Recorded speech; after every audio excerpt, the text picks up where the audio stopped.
ladies and gentlemen, and welcome to another episode of the Capes and Commentaries podcast, the show where we give you a commentary for some of our favorite cartoons and a little more. I'm Nathan Kennedy here with Tyler Baker. We'll probably be floating in and out of the frame here. I'm trying something different with these card backs. Tyler told me to go for it, so I went for it, and here we are. How's it going, man? Oh, doing just fine, dude, and I'm hoping this new look is working out for everybody. Is there either watching this? I'm assuming if you're listening to this, probably don't give a shit because you can't see it anyway. Yeah, stress enough. Podbean, iTunes, wherever you find us. If you're only downloading the audio, head on over to YouTube and check us out. We're doing some things, making it look. We're changing it up. Give you something different. Because I feel like this isn't really done much on YouTube.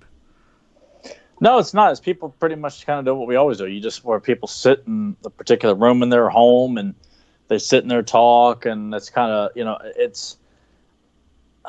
I've often thought maybe that's why people our podcast has never went any further. As like maybe like to watch it, it's not as visually interesting. But then so many podcasts of people just sitting on their ass, talking about shit, and they've got so many views. I'm like, okay, well maybe it's just not that. It's just, could be a multitude of reasons. But I've never seen this before in any podcast or any kind of like review or anything like that where they have like the setup that you've got for us and that we have on Fans of Power, and that will be coming up on this Sunday's episode too. But I think it gives it a lot more bang, and it should make it a lot more fun to watch instead of just two people sitting in their homes talking about stuff. Yeah. So I'm like looking at myself right now. I was like, damn, dude, you look tired. But then again, I didn't go to bed until about 7 this morning. Yeah, it was about 6. God. A little after. Got up about 11:30, so. I was finishing up at the gym around that time. Ugh. No. Ugh. That makes me want to throw up. But anyway, we're gonna continue, like we said before, we're gonna give you part 2 and part 3 of this 5-part series. So, Tyler, anything that you want to add or anything you want to throw out there before we get started on these parts? Is there anything that the viewers should be on the lookout for? Any favorite parts? Or you just want to kind of talk about that as we get into it? Probably just as we get into it. I don't have anything else to bring to it, news-wise or anything. I just... I love how this one, it begins where it left off, immediately. But I wish we had seen more episodes that took place in the swamps.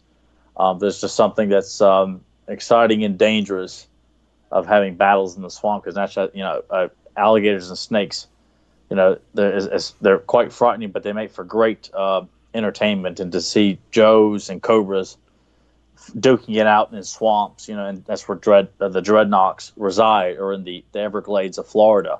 And it's just anytime I would see that, like there's a few battles in the comic books, like in the early comics when the Dreadnoks first appear, that take place in the swamps, and it just looks so cool with Zartan and his shack, and they got the swamp skiers and the various Dreadnok vehicles that reside in the swamp. It's just it's a very interesting background for G.I. Joe fights. So I just love all the stuff that takes place in the Dreadnok's hideout. You know what? I think some of that kind of stems from your love of Predator as well. I think that had like a lasting impact. It's like anything in the jungle, you're kind of all for. Yeah, that and Rambo. Yeah.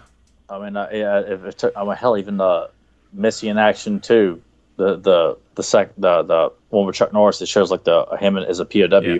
I watched the hell out of that as a kid. That's another movie that takes place in the jungle. So yeah, Predator, Rambo, and I would even throw that in too, because I fights in the jungle were always interesting to me. And there's another one called, I think, Jungle Trap, which takes place in the jungle, and the Joes are going through all these various traps and taking on wild animals in the jungle, trying to get to Cobra's hideout to stop this destructive device from being launched.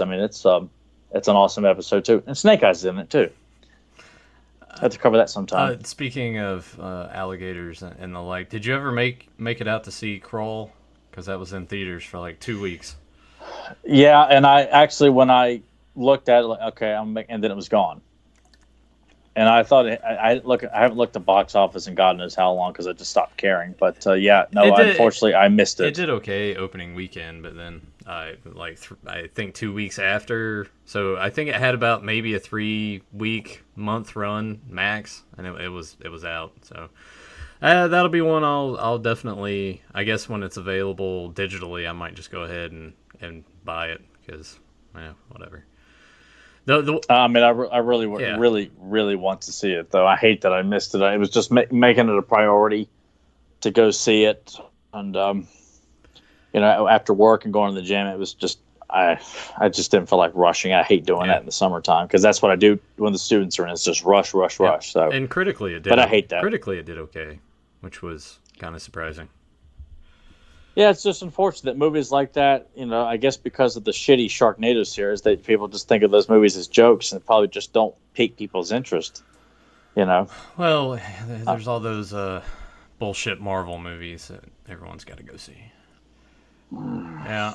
I was thinking about Redboxing Endgame, and I'm like, I just can't do it right now. It's 3 hours, and everyone's already, like, hyped it up. Oh, my God, it's amazing. I know I'm going to watch it and be like, it was fine, but I don't know. Those we said it so many times on this show.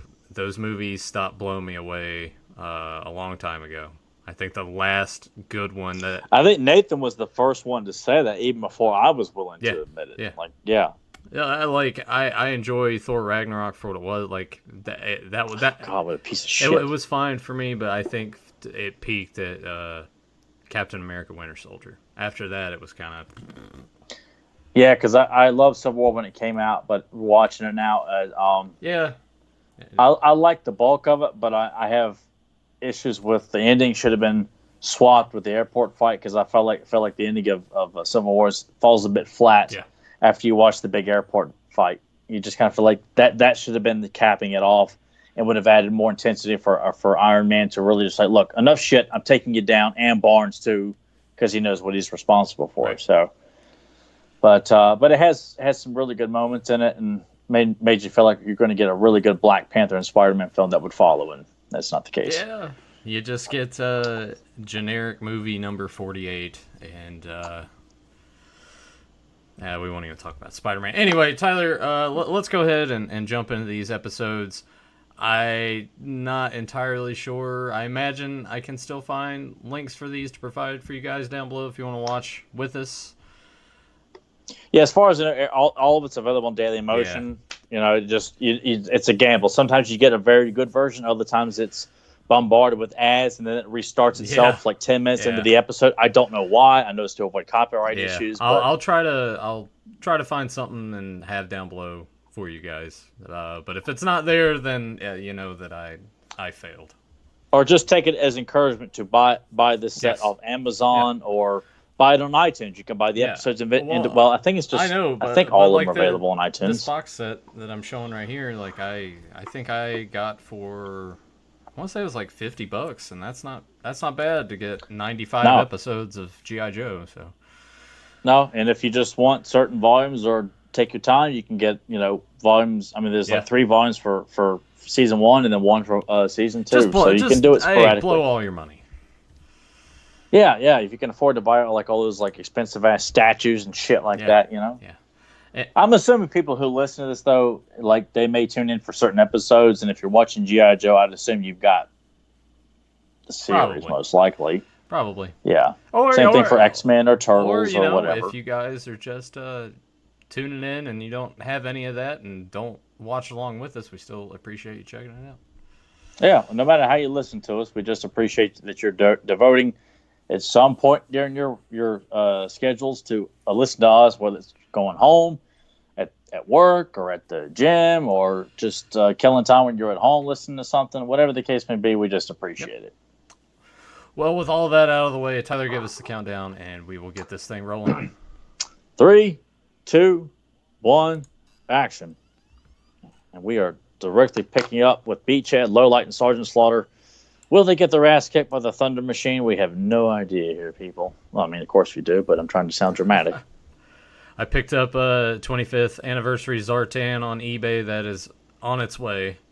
I was telling Tyler, I think I'm gonna try to collect. I don't think I'm gonna really go back to vintage. I think I'm gonna go with the 25th anniversary figures and start. I don't know. We'll see. We'll see. Tyler and I are actually, after we're done recording this, we're gonna go out to a toy shop kind of close to us, and hopefully they got some good things. Yeah, we were there about 3 years ago, and it was pretty overwhelming with the stuff they had in there. But I was finicky about spending money, and I don't think Nathan bought anything. But I think Nathan's priorities have changed since then, so I think he'd be more inclined to, if he finds a 25th anniversary Beachhead or Flint at this toy store, he might be likely to buy it. Or if he finds a Dreadnok, a Storm Shadow, a Snake Eyes, a Cobra Commander. Well, I did get those ones that were Dollar General exclusives. I ended up buying a few of those. I bought Snake Eyes, Storm Shadow, and I think I bought Cobra Commander. Those were the three that I got, but they're at my parents' packed away somewhere. Of course they are.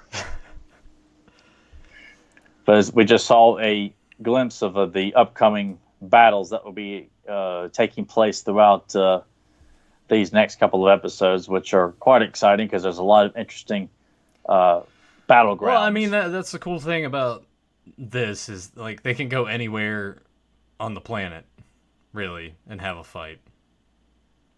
Yeah, and I feel like, I know fans have issues as the toy line progressed, even with the 87 movie, that things got, they kind of stepped out of the realm of like kind of full on military. But if you watch some of the early episodes of G.I. Joe, I mean, there's some moments that don't quite, in my opinion, that don't quite fit. And I have no sense of getting that right now. But I'm just saying, but I don't denounce it or feel like, oh God, it's horrible. It may not be the best, but I don't discount it. And Sci-Fi is an interesting character. I just think he's got an awesome look as a sniper expert. I think there's so many Joe characters that, well, it's an godly amount. I mean, that's the thing too. If you're looking at it strictly from, all right, well, it's military, you wouldn't want everyone to look exactly the same because that'd be kind of boring. It would be, and that's what made G.I. Joe so special, is that even though they're all, special forces, or they have different backgrounds in the military or Navy or whatever, it was smart. Even though, like, look at this group here. We got Flint, Recondo, Alpine's in this group, and I'm trying to remember, but they're all they look similar but all completely different. They look like here's Dusty, and Dusty's got Dusty's look fits the desert, right? Because he is a desert ops is what I'd like to assume that he is. And as we're getting duped into this, who could this be? Oh, yeah, gee. Oh, I wonder. Yeah. But it's good that they do a really good job of, like, Zarana's the new female Cobra member, so we're going to give her a lot of time on this. And Baroness is not featured at all in this miniseries, which doesn't bother me, because she'll show up again throughout the rest of the season. She's got a really cool look. I like Zarana's look. I always have, and I in the comics, like, later on, she would have much longer pink hair, and I just thought that was like the coolest look for her. I mean, the short punk hair is cool too, but overall, she's got a very, very interesting look. And she has a great character, too. I like her a lot. Booby traps. Boobies. Yeah, Dr. Mine.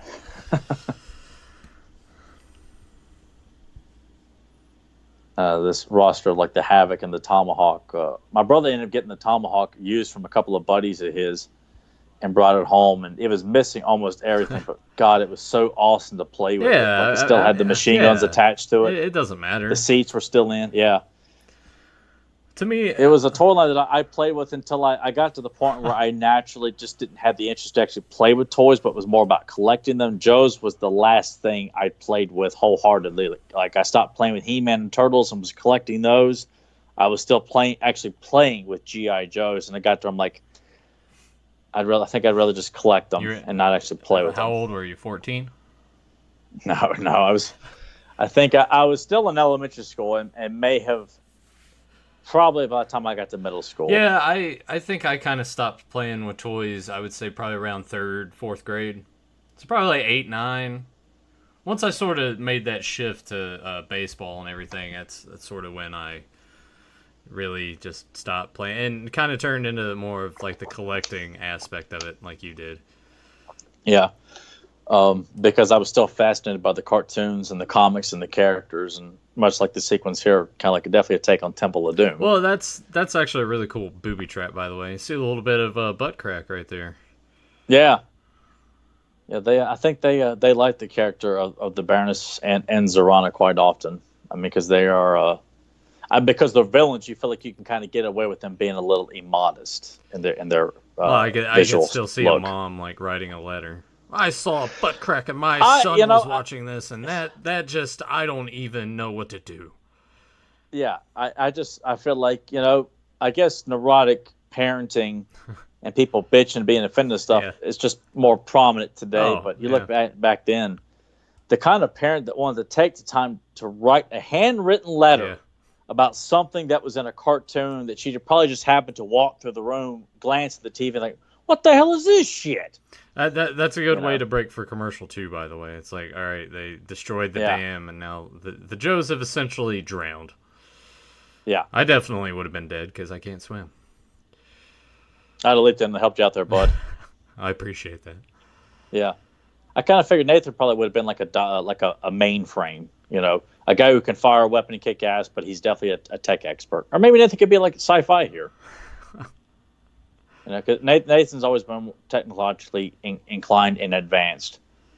I'm more of a brute. Oh, yeah. I'm the one definitely having to show Tyler how to do shit on a computer. Yeah, and I'm not ashamed to admit that. But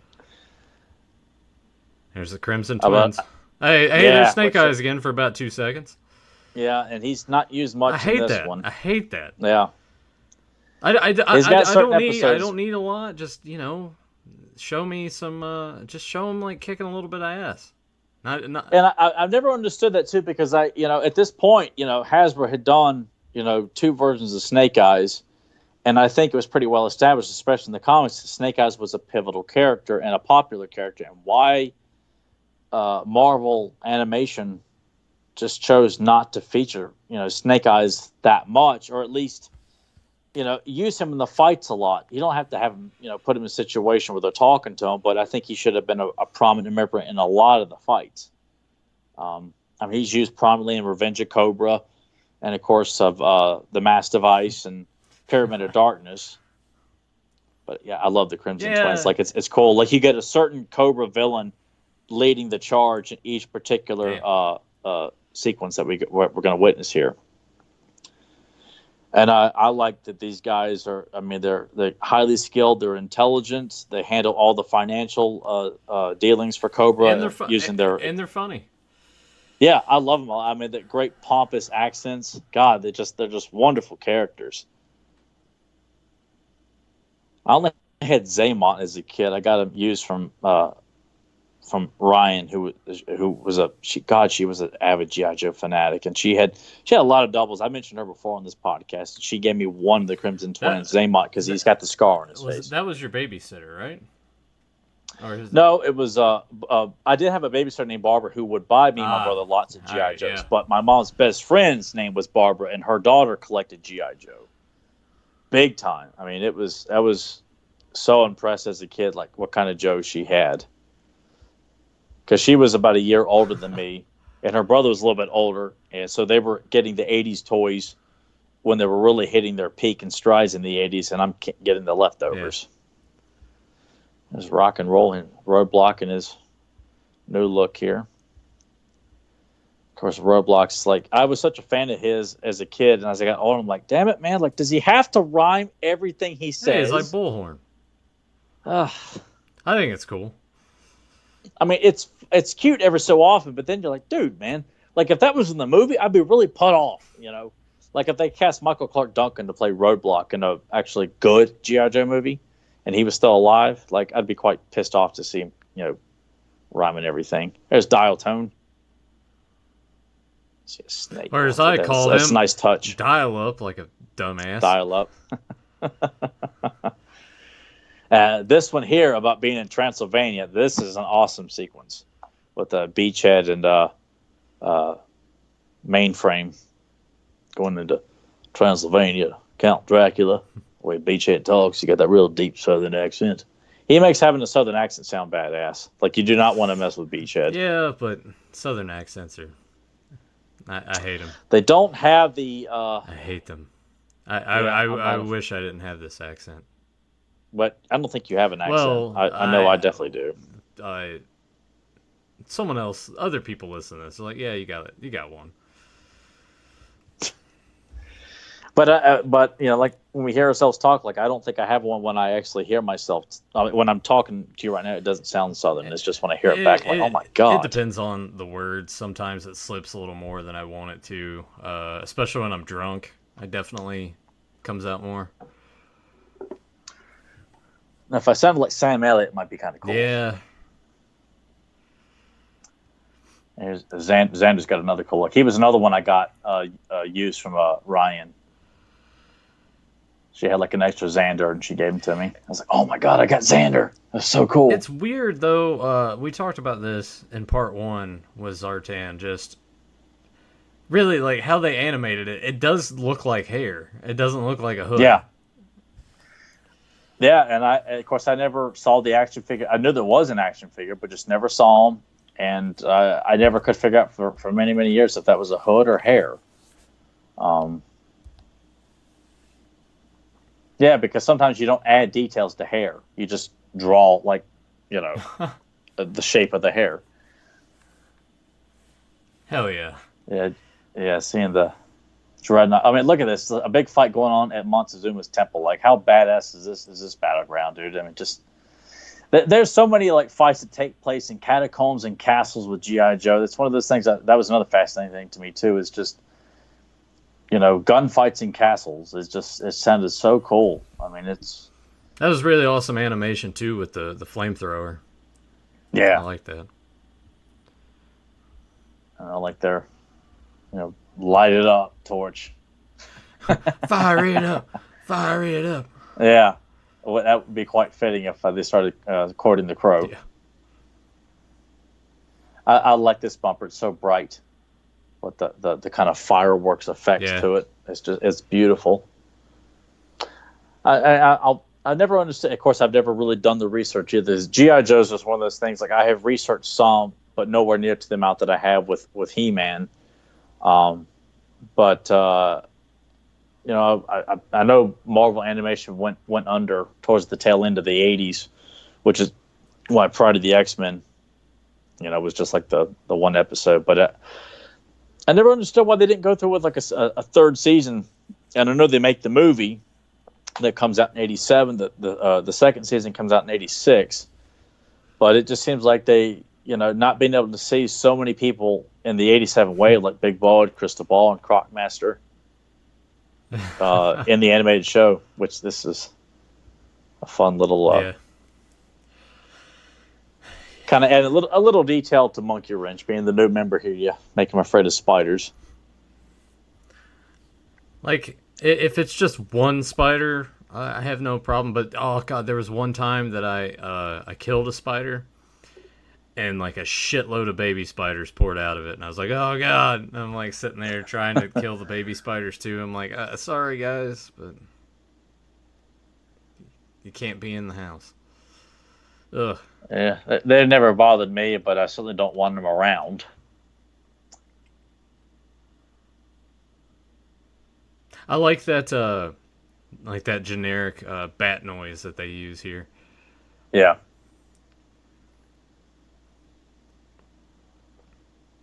Yeah, in the comics, it's Serpentor is created in the comics, but Destro and Dr. Mindbender are pretty much responsible for creating them, and there's not this widespread use of Cobra and Joes from all parts of the world. Like Mindbender and Destro kind of go out on their own and put this plan in motion and create Serpentor. But it's quite fun this way because you get so many people involved in this massive plan. This could have served as a movie almost.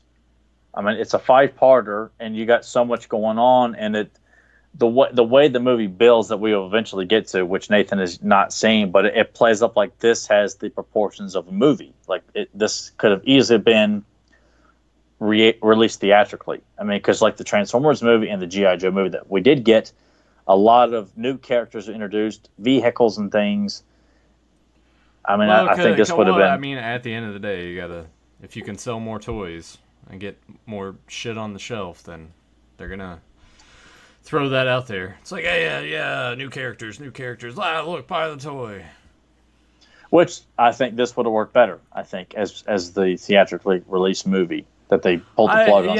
I think it would have probably have gotten a better reception. I think from people. And it would have been released the same year as Transformers, but they go with Transformers first. All that bombed. We'll just release this on TV and on video.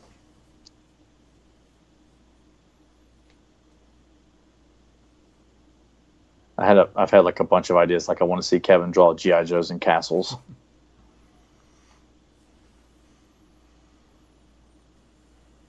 Our friend Kevin Sharp, who worked on the G.I. Joe comic when it was with Image. He worked on a few issues of it and did this beautiful Joe poster. Yeah, I need to, if I don't already, I'll make sure that I do before I upload this video. Check out the link down below. Hit up Kevin Sharp for some art. Yeah. Yeah, if you he does some amazing work on He-Man, Thundercats, G.I. Joe. He's also done a few samples of Ninja Turtles, which have to add that to my list of things. And Iceberg is now white in that picture, and I don't know why. But he does he's got talent beyond any, and just he makes everything look badass. So he's Transformers. He's done some. He did an Optimus Prime recently, which he's always been down on himself on how he draws Transformers, and God, he delivers a nutbuster. Here's the bats in action.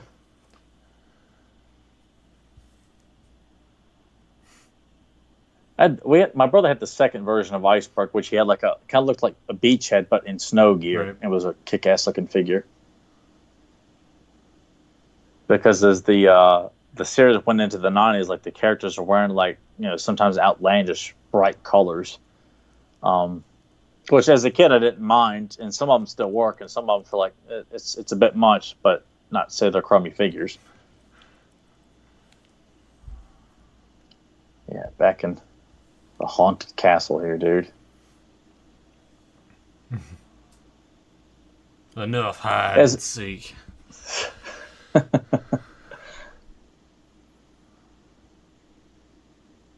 There's the Baroness, which I said earlier she's not in this, so forgive me for making such a dumbass comment. Because as I'm watching it, I'm like, it's the Baroness. I'm like, I just said she wasn't in it, like a dumbass. So forgive me, Joe fans who caught that mistake at the beginning. Yeah, it's just me thinking on the fly there and thinking out of my ass.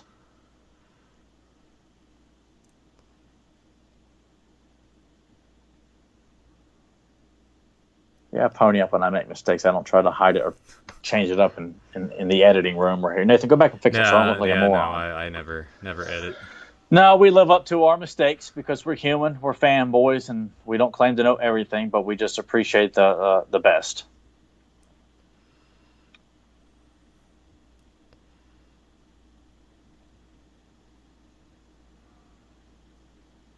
That should have been a vehicle, too, that COBRA drilling machine. Well, I guess you could, if you, maybe you could, like, mod some shit, like use the drill from Turtles and... Yeah. Or just use that and just be like, oh, well, this is a COBRA vehicle now. Yeah, because G.I. Joe's, and we're heading into the part 3 right now. Here's Mutt Junkyard. As I think Count Dracula's castle collapses. I think my shit froze on my DVD. Let's do that. There we go. Thought maybe you were saying you had to take a dump and your shit froze. No. Man. Yeah. It got cold in here. My shit just froze. Froze up. It froze up right in me. I'm probably a little bit behind you, but I like that shot right there, that distant shot. Yeah, you can see just the red and blue lasers going all over the place. There's a lot of great like scale shots. I mean, even the opening for part 2 with the overlook shot of the Dreadnok's hideout and the standoff in the swamp. I will say, like the Oktober Guard that we're seeing the Joes team up with, I've never really been a fan of. And some of them were released in figure form, but I was just never a fan of them. I thought they were kind of very bland and eh. Now the snow serpents here, I thought they were cool. I did have one of those as a kid. Ryan gave me one of those too.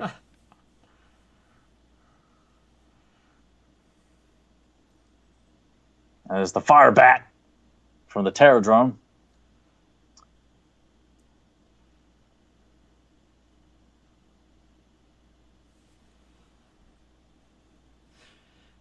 So it's a lot of fun to see Cobra being successful in several episodes.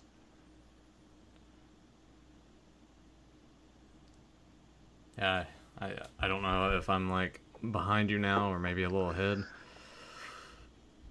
Well, as of right now, we're focusing on Sergeant Slaughter right now. All right, the Triple T. All right, so yeah, I'm kind of right there with you then.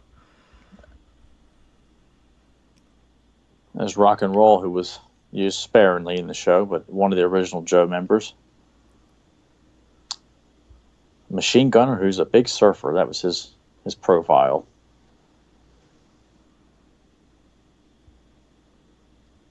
Do you recognize the General Hawk's voice from Toxic Crusaders?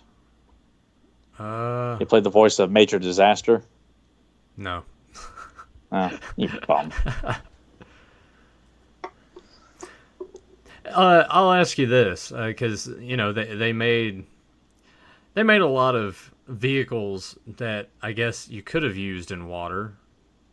Mm-hmm. Did you ever do that a lot, like in the bathtub? I did it sparingly. It depended on the toy. Like if it had a lot of decals on it or anything, then I wouldn't, because I'm like, well, it's gonna mess up the decals. But if it was all just like plastic, then I would use it. I only owned the Barracuda, which was a single Joe submarine, and it wasn't very practical because you had to pop the lid off, and it wasn't a very cool looking toy. It looked cool from the outside, and the commercials, made it look pretty badass. It would sink in water, you could move it around, and then you could have it rise up and stuff. But I'd played with it some, but because it was such a because with a lot of vehicles, you want to have access to get the figures out really quick. And this, you had to snap it on, then try to get it off. And it didn't even have like a proper like cockpit, so it wasn't very cool. I like the hydrofoil. Yeah. Had I had like the devil rays or devilfish, excuse me, and the hydrofoil, I probably would have attempted to play with them in the bathtub as a kid, but that's probably about as far as I would have. Hey man, there's still time. Might find one today, and then you can come home and make yourself a bath and play with them. Hell, I can't even take a bath in my actual, because I'm too big for it. Well, just to me, like, for one thing, I don't know how people take baths now. Anyways, I'm like, you're sitting in your own filth. Oh, it's not really that, but it's like the water gets cold. Yeah, that too. Pretty quickly. That too. Yeah, so it kind of defeats the purpose. But they would have been awesome had I had any of those. I mean, even the killer whale, that came with Cutter, which was an awesome vehicle, which would go on land too. It had wheels on the bottom of it, but it was pretty much a giant hovercraft. But the hydrofoil always looked really cool because, like the box art, you could like fit like several Joes or several COBRA members. Those are some of the coolest ones. Like any vehicle that you could sit is like several Joes. Like there was like those little pegs on the sides of the vehicles for Joes to like put their feet on and then hold their gun like they were going into battle.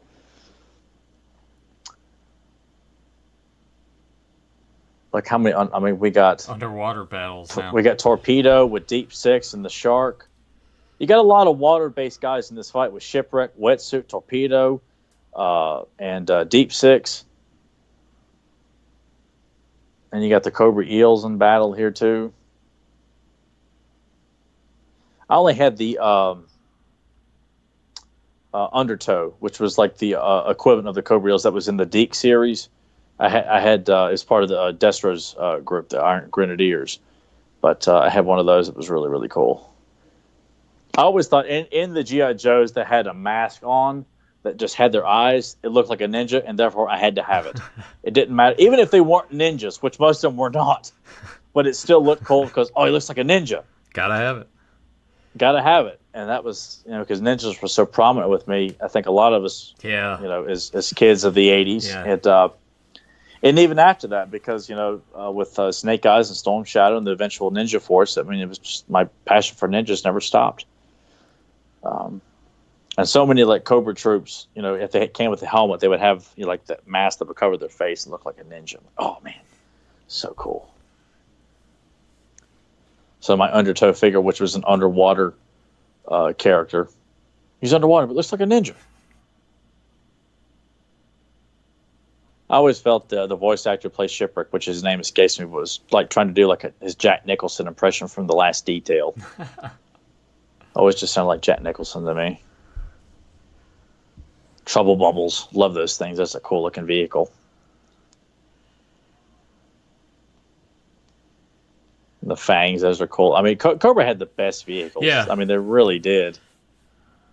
The Joes had some really ass kickers, but Cobra, I mean, there wasn't. I don't say what you want about, I mean, they got colorful and more outlandish into the late '80s and in the '90s. But I'm sorry, but I would argue with anybody that Cobra had a bad vehicle and a bad character. There's not one weak link in the Cobra chain in terms of characters, from like Vipers to members of the Dreadnoks or Iron Grenadiers, or just individual Cobra characters like Crystal Ball or Naugahyde, who's a Dreadnok. I mean, just Metalhead. Even though he's portrayed as like an idiot in the cartoon, he's still an awesome looking character. He was in the G.I. Joe game. You remember him? Nope. He's the guy that had like all these like missile launchers all over his body, and he was in the cartoon. They made him out to be like this like nut, but stupid. But he was in the G.I. Joe game too. Well, I feel like there was probably something going on behind the scenes for most of these animated series that they're like, well, we have to have someone's got to play the doofus. But I mean, I look at this initial run of G.I. Joe. There isn't a moron. And sometimes the Dreadnoks, yes, are played for fools, but not all the time. But if you're going to have someone play an idiot, it's because they don't quite understand the situation or what you're talking about. Whereas Metalhead was just kind of like, like laughing. I mean, I loved him as a kid, but as an adult, I'm like, God, man, he gets obnoxious pretty quick. See Sergeant Slaughter kicking more ass again. Yeah.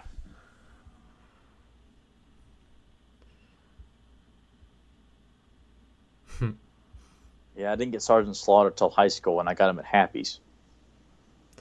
I got Slaughter as a kid. He was one of my... Yeah, because you had him as Slaughter's Marauders, like the blue one, yep. Right? He was one of my favorite Joes to play with. Yeah, if I had had him, and this thing here, I can appreciate the psychic connection the Crimson Twins have, but seeing stuff like that, I feel like that's pushing it a bit too far. Where if you get one of them gets punched, the other one feels it. I mean, it kind of depletes their threat at times, I think. But in the comics, it's not really like that. But I don't recall, because the Slaughter's Marauders, I think they came out in 80. I think it was 88. I think. And they had re-released like Low Light, Spirit, Barbecue, and Sergeant Slaughter, of course, and I think one other.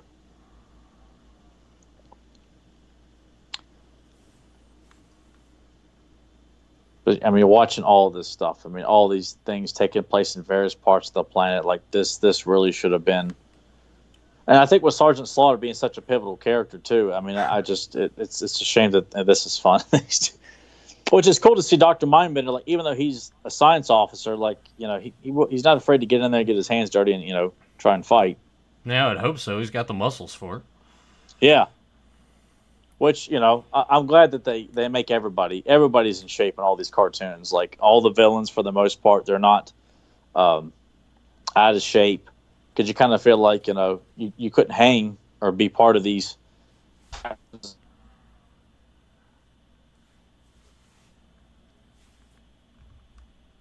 Oh. Did thought I lost you there for a second. I was gonna say, you're like, oh, did.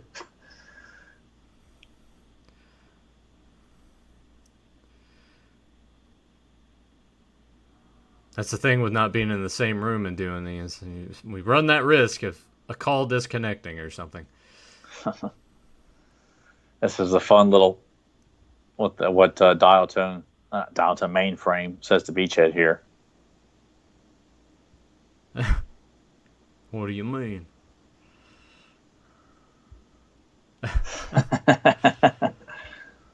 Which, God, man, like they're on bad BO. I probably would have thrown. Dude, and I don't care what's going on. Get me the hell out of here. Yeah, I think it's worse when it smells like someone's grilling onions or something.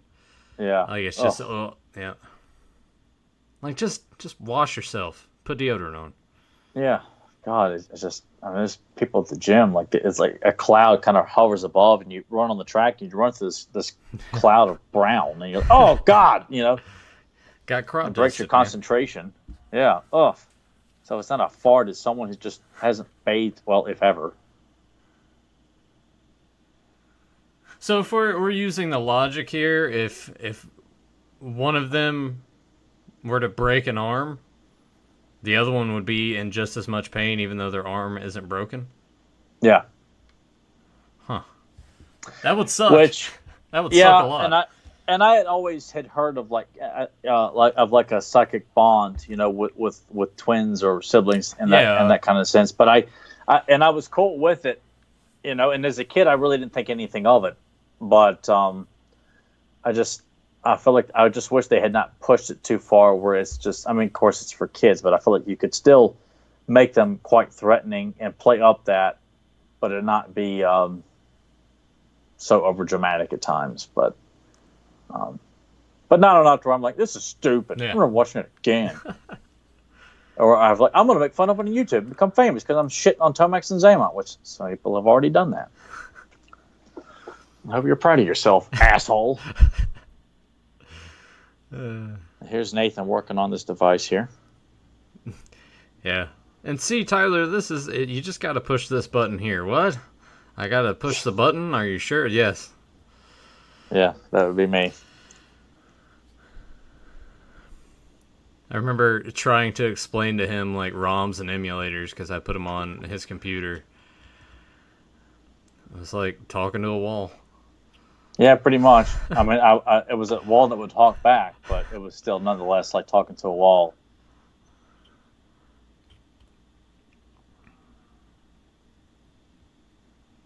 But this whole dynamic too, I think it's quite a fascinating storyline where COBRA is pretty much divided here, and it would be like in the comics too, because you'd have the Civil War on COBRA Island where you've got COBRA Commander, who was the fake COBRA Commander at the time, is leading one side, and Serpentor is leading the other, and Destro is independent, and the Joes are involved, and that's when Serpentor gets shot in the head by Zartan's arrow. And he's dead and stays dead. Yeah, which is something you don't get too often. No, in anything he would come anymore. back in the Image comics, and I think Kevin worked on that. I think, but yeah, if the Joes, if people died, and I think that was one of the things about the G.I. Joe comic is that it showed casualties of war, and that if someone does die, they're not coming back by any kind of ridiculous manner. Even though there are hints that it takes place in the same. Even though Marvel did the comics, like this one issue, J. Jonah Jameson shows up in a G.I. Joe comic in the midst of a street fight. Which I'm like, hey, so we can get away with having Spider-Man and Captain America teaming up with the Joes, man. Be awesome. Strata Vipers look really cool. It's Night Ravens.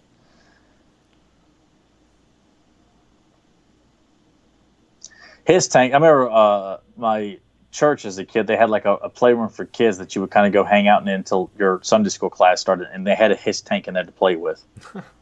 Well, so that was my only time getting to play with the his tank. Was it actually intact, or was it pretty much just like beat up, missing No, pieces? I don't. Yeah, it was intact, but the his driver wasn't with it. But I just would play with it because at the time I didn't know exactly what it was. Did you try to take it home? No, Cobra Commander, the third one, that's the one I took home. And the medal, and I was encouraged by another G.I. Joe fan, Travis Weddle, who we went to high school with. He was a year above us. He was another G.I. Joe fan. That was. Did you get in trouble for that one? No one knew, and I put it in my pocket. And when I got home, I had my first Cobra Commander that I stole from church. Perfect. Yeah. And I had no regrets about it. I didn't feel guilty about it. I mean, because it wasn't like something that was in a store or something like that. But I think, and who knows? Maybe it was something that Travis had brought in and just kind of left. I don't know. But I'm surprised he didn't want it because he was such a G.I. Joe fanatic. That was the only thing he was about was G.I. Joe, nothing else.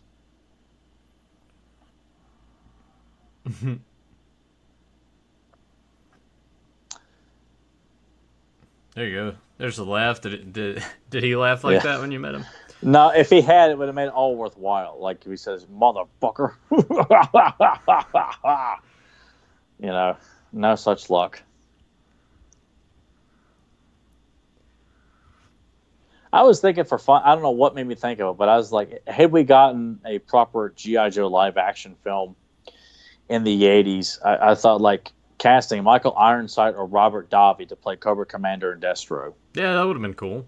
I was like, God, that'd have been so awesome. Like they have such a menacing presence and voice that even though they're both masked characters, like that'd have been awesome to play either one of those characters. And then you have Cobra Commander talking about beheading. Yeah. Which, good. Yeah. He's got balls, man. He's not trying to, neuter this cartoon. I mean, if you can't have the heroes killing stuff, at least imply that the villains would do so.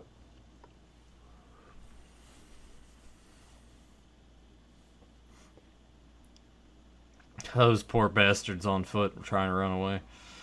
Yeah.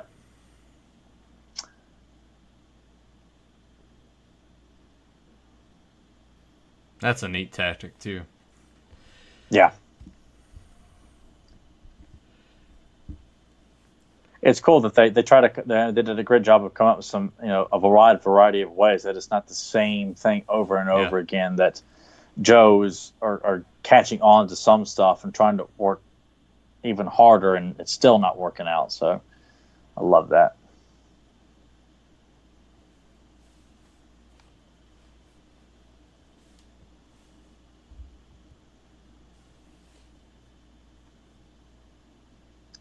Yeah, I'm curious if Stallone's likeness hadn't been sold to Coleco for the Rambo line, like would Rocky Balboa have shown up in the cartoon? Certainly possible. Like, would we get what if Stallone came in and done voice work to play Rocky Balboa as a G.I. Joe trainer? Do you think he would have done that? I feel like he wouldn't have provided the voice. I feel like they would have just got someone who sounded like him to do it. If it was just kind of a one-off thing.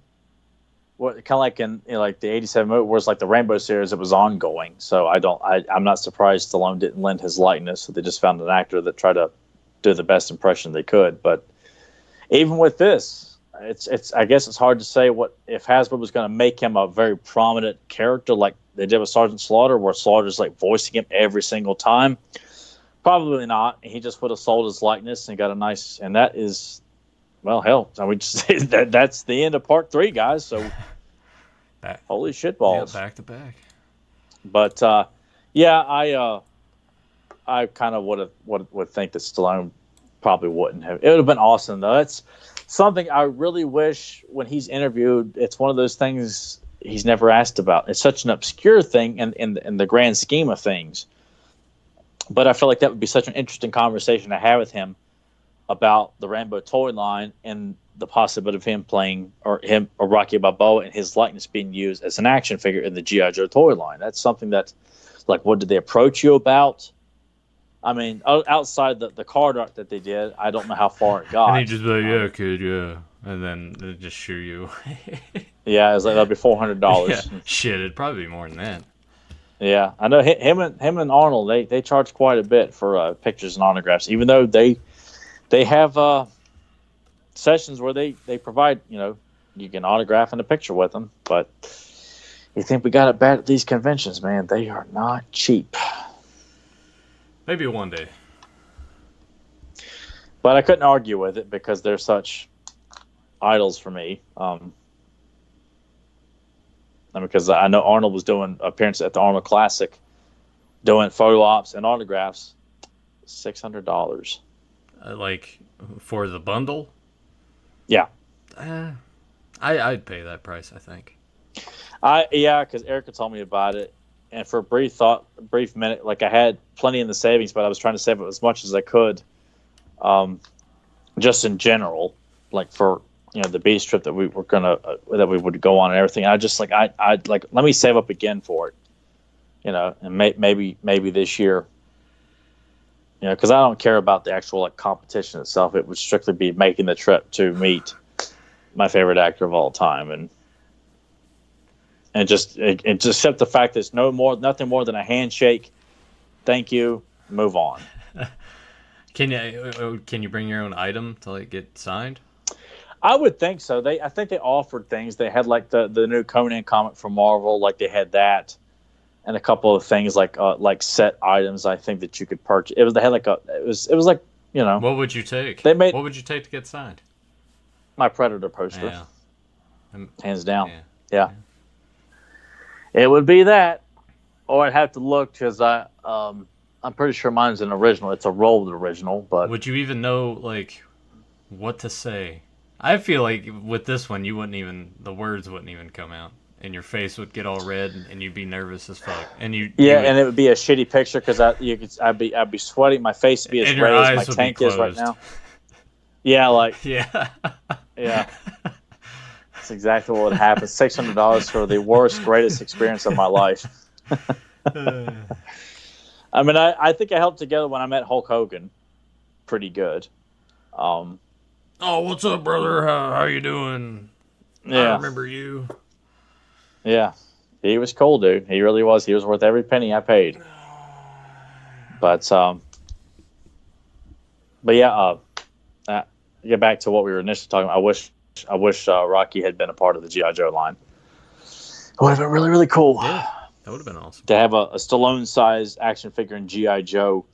You can put guns with them and all kinds of stuff. That would have been so awesome, dude. I'm surprised they didn't do more celebrity tie-ins. With Slaughter coming in, the Fridge, and Stallone, came close. I'm sure others were asked, but it was probably passed on for like other things, maybe. Yeah, because Slaughter hung around for a while. I think into the like to at least I think 1990 or so. No, wait, no, it wasn't. No, 89, because he came back in 1990 and started doing the Iraqi sympathizer gimmick. Yeah. Beat Warrior for the title, and then of course Hogan's got to come in and be like, I got to be champ, brother. Yeah. Oh, I loved it. Yeah. It's like, oh, we're getting bomb threats. We got to move WrestleMania. No, it just wasn't selling that well. It's cool. It's like back then they could spin their bullshit. Now they can't anymore. People are like, no, this is the real figure. You didn't sell out. It's fun. They still do that. Michael Cole will be on Raw. It's like capacity crowd, and like you see camera shots, and like the shit's tarped off, and yeah. Yeah, it's not like, at least when you and I were still watching pretty religiously, and it definitely looked like a sold out crowd, even though there may be issues with some of the booking and how some of the matches ended, but you couldn't argue that, when you and I were still watching in high school and into the 2000s, it was still pretty damn popular. Yeah. But AEW's shows for their TV tapings in Boston and Philadelphia, like everywhere that they've sold, like had tickets set up for, they've sold out.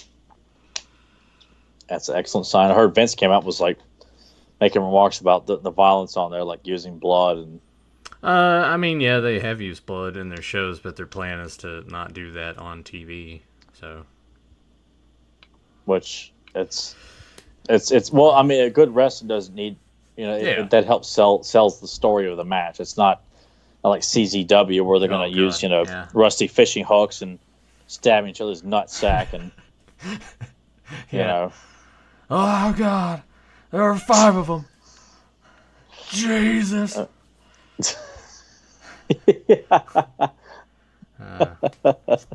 Yeah, CZW, man.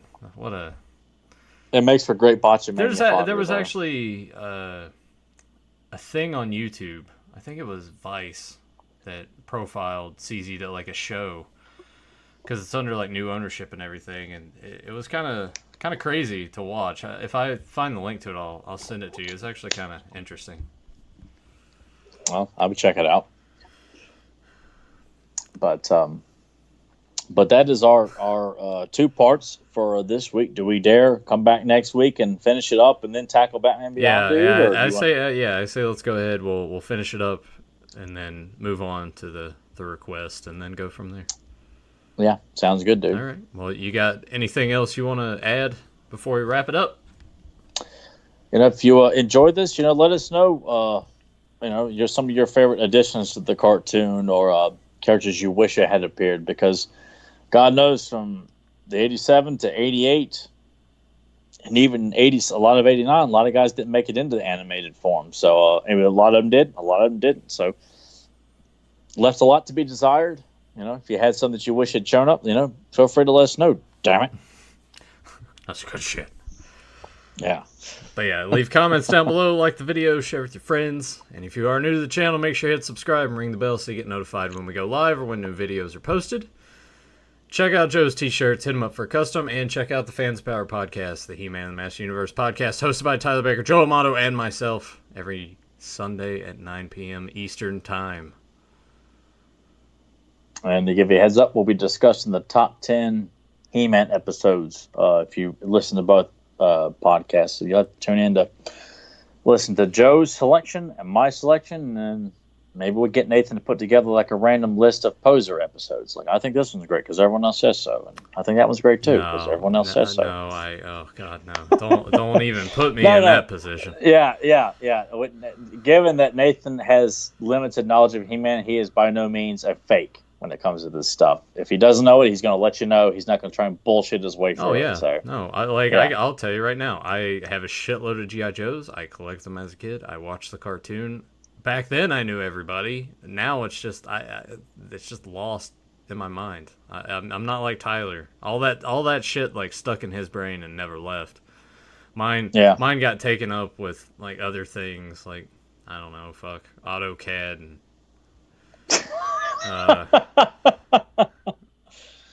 Coach Levy singing country songs to you and your classmates. Yeah, which is a real story that did happen. Maybe one day we'll do just an episode of something, like just throw it on the channel. You and I just do a podcast where we just talk about all those old memories. That way, everyone can hear all those stories. Yeah, I mean, I don't mind sharing them on some of these podcasts, just throwing out for people, because I often feel like if it's an interesting story, it's fun to hear kind of a backstory on people on the podcast that I like to listen to. Sometimes stories about some of the things they go through, they can be quite interesting if you like the person. Yeah. Whether it's a goofy story, an unbelievable story, or whatever. But not that me and Nathan lived a life where things were life-changing by any means, but just some funny, goofy-ass, there's a lot of fun. hijinks. Yeah, there's a lot of funny stories. Yeah, a lot of tomfoolery in our past. Yeah. With me just laughing and Nathan being the one, doing the instigating. Some shit's probably like not good to reveal to the world. Yeah, it won't be as PC, I guess. Yeah. Some people would probably say. Well, I mean, you got to think this was like late 90s, early 2000s. World was a different place. Yeah. Well, I like to think most people who listen to us, the vast majority, grew up at that same time, or if not even earlier. So they're more inclined to not be so having pussies powdered. Yeah, just like, come on, loosen the hell up, Yeah. Like some shit, obviously you draw a line at, but some things, it's just getting ridiculous that people get offended by. But they gotta let you know, whatever. That's people these days. And I feel like it doesn't take much. Like just a couple people can make the biggest difference. And like, well, why hasn't Will Ferrell been cast out of Hollywood? Because I complained about him. Why haven't people honored my wish? Right. You know, why is The Rock still headlining movies? Hey, like if he would change his gimmick and stop smiling at the camera all good. the time and tell he's good and he's charismatic. Oh no, he's not. He could be, but he's not. Oh, you love it. I still need to watch Retaliation, by the way. Maybe I'll do that this weekend. I keep saying some jokes tonight. You'll be in the spirit if you find some jokes today and you go like, I'm gonna watch this piece of shit. Yep. Well, I mean, you gotta have balance, right? No, I keep balance on my life by weeding out the shit and maintaining nothing but the finest and the highest quality. You take the good, you take the bad.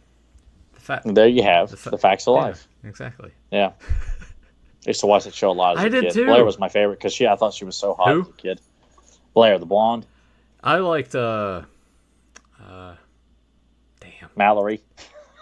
Mallory. I'm trying to. She was trying to remember everyone's name. No, Mallory was the chubbier one, right? Yeah, then he had Tootie and Joe. Joe was like the tomboy. I like Joe. Yeah, Joe was cool, but Blair was my favorite because I thought she was so hot. To me, Blair was like a slut.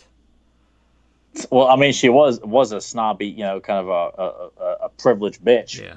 When I've gone back as an adult and watched them in like reruns and syndication, I'm like, Joe would be the one, like, she's a bit tomboyish, but you fix her up. I mean, she looks pretty hot, and she's like one of the boys. Joe's the one I'm having a beer with and probably making out with, and kind of wondering like, well, where do we go from here? But no, and she leaves Nathan high and dry. Yeah, but see, like Blair is like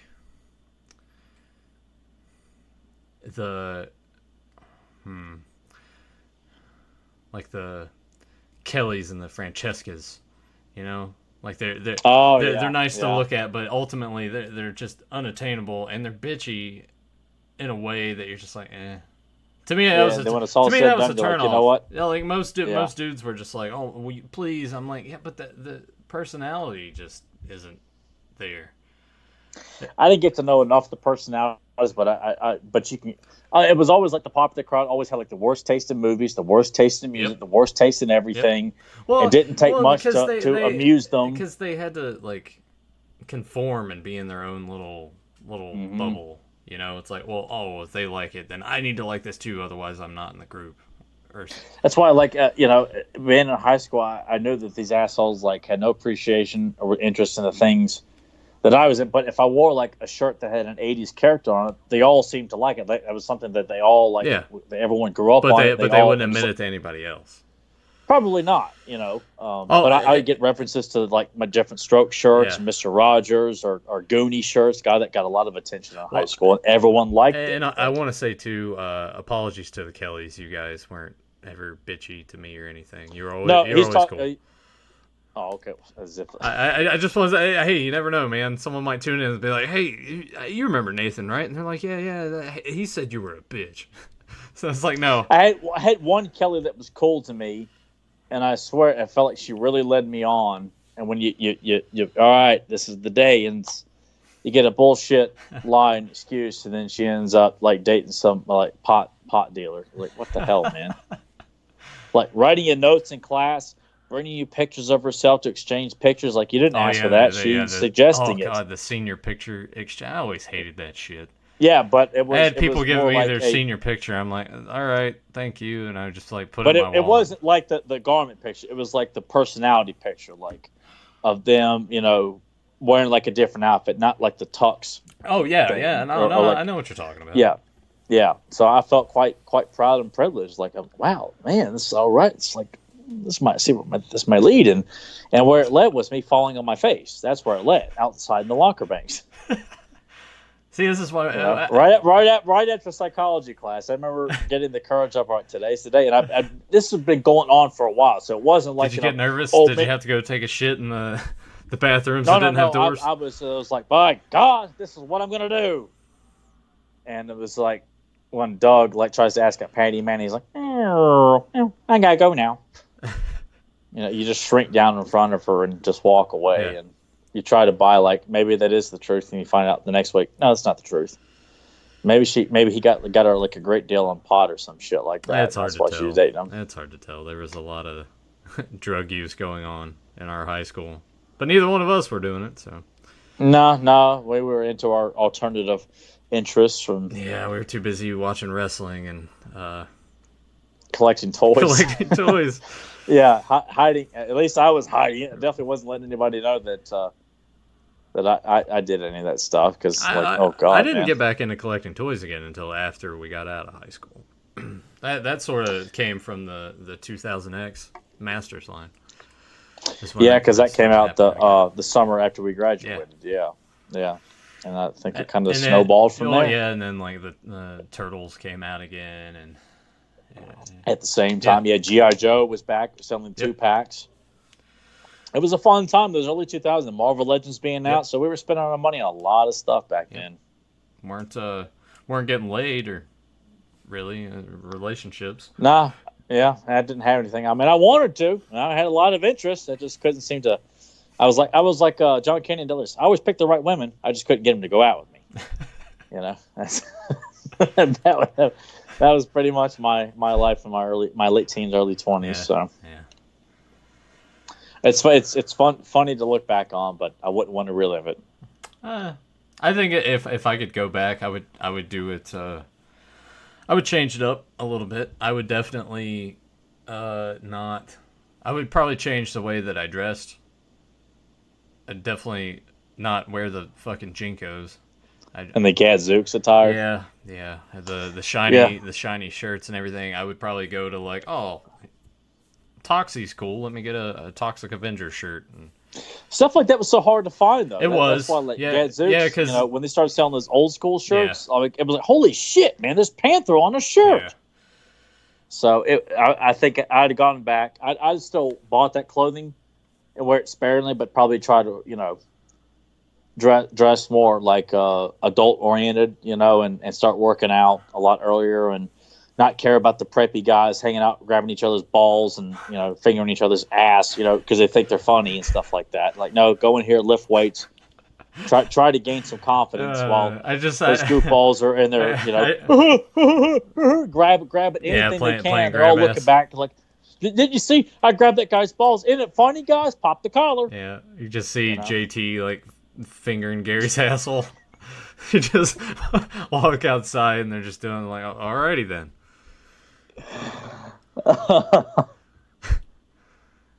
I don't know where this podcast is going. We just need to do it. It's only that what we're talking about is the stuff only me and Nathan gets. We're just doing this to amuse ourselves at this point. If you stop listening or you're still listening at this point, we thank you, and if not, we understand. We're just amusing ourselves right now. We get it, but we need to do like an episode that just sort of dedicated to like high school stories and just kind of relive. And then post it on like the Pulaski County like Facebook page. Oh fuck yeah! I'll post it in the O2 Facebook group. And be like, what do you think about this, Travis Williams? You stupid dumb asshole. Which I remember in middle school, it was like, I don't know if you guys had this, but we had like a history day competition where it's like you got to be in a team and it's like you get graded based off of this, but it was a competition within itself between the different history teachers, so to speak.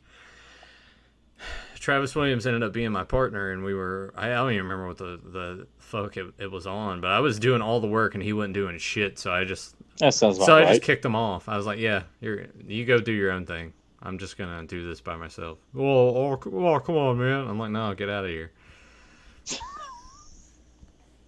This is back when he was still wearing glasses and everything. I remember like the next year, I think it was 9th grade, he had ditched the glasses, walking around, puffy chest, being all cool and everything, trying to fit in. You remember that one time that he had that zit on his forehead? It looked like he was growing like a third eye because that thing was huge.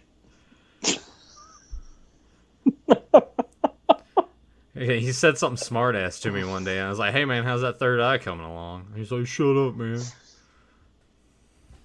I don't take no shit.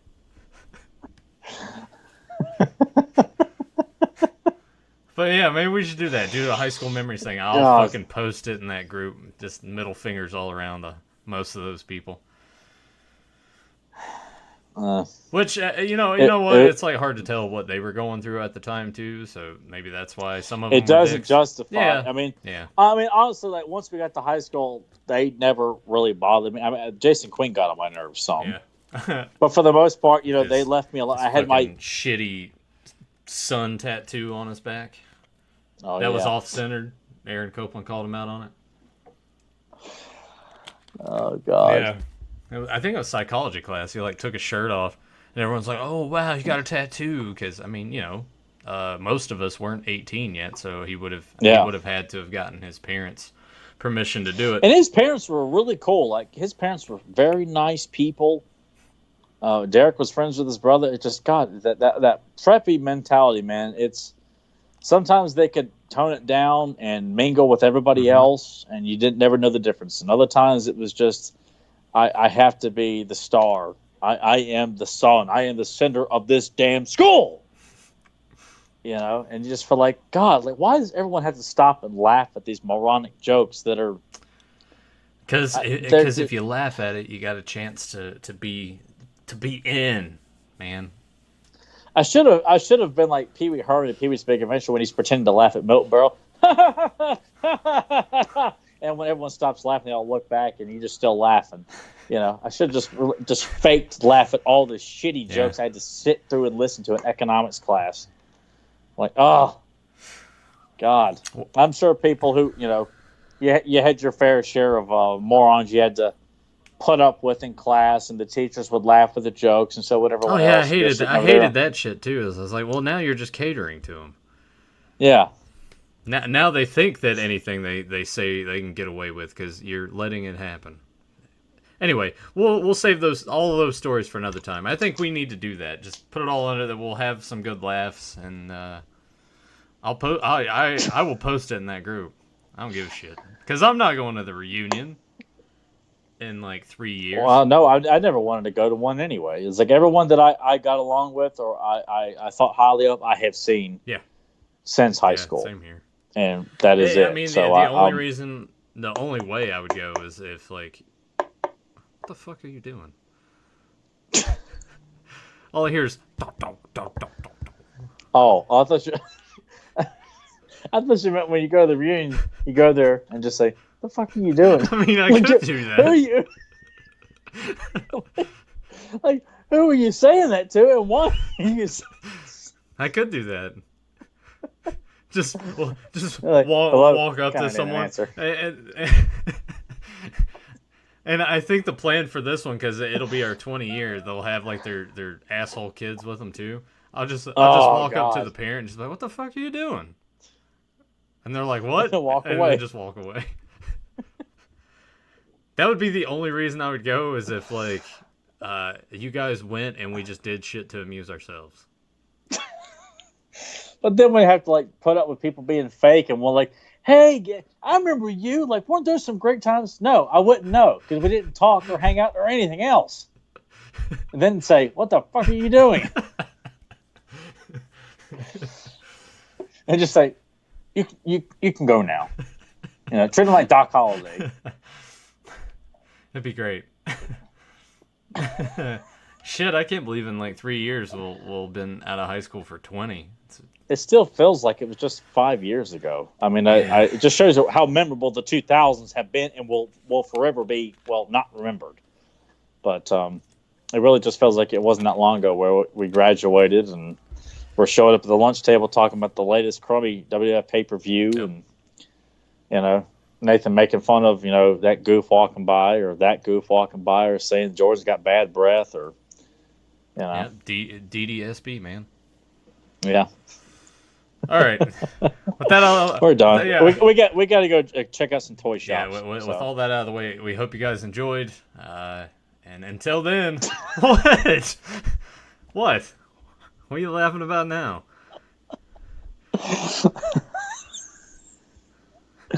Oh, you said about Gary and JT earlier. All that's right. what happens. Hang on. Things Nathan says. We'll take off. Close it out. No, I was going to put it in context real quick.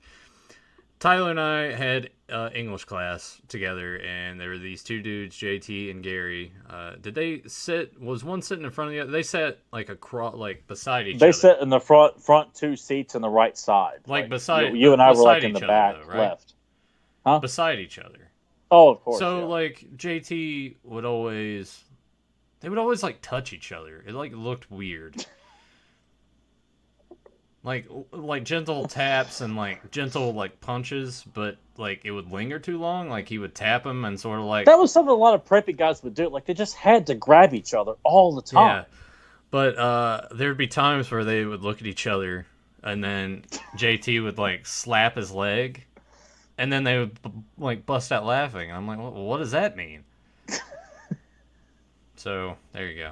Anyway, because it happened so much, and Nathan used to just. Oh, I started. He'd slap his own leg, and I don't know if too many people knew what he was talking about when Nathan would do it, but I knew what he was talking about. And God, it was just so funny because that would happen. Like you didn't understand it at all. I mean, not that we wanted to, but it was just an observation. It just didn't make any sense. They slap the leg and they look at each other and laugh. So I would start doing it, and they would like turn around and look, and I would just be like, ha ha ha.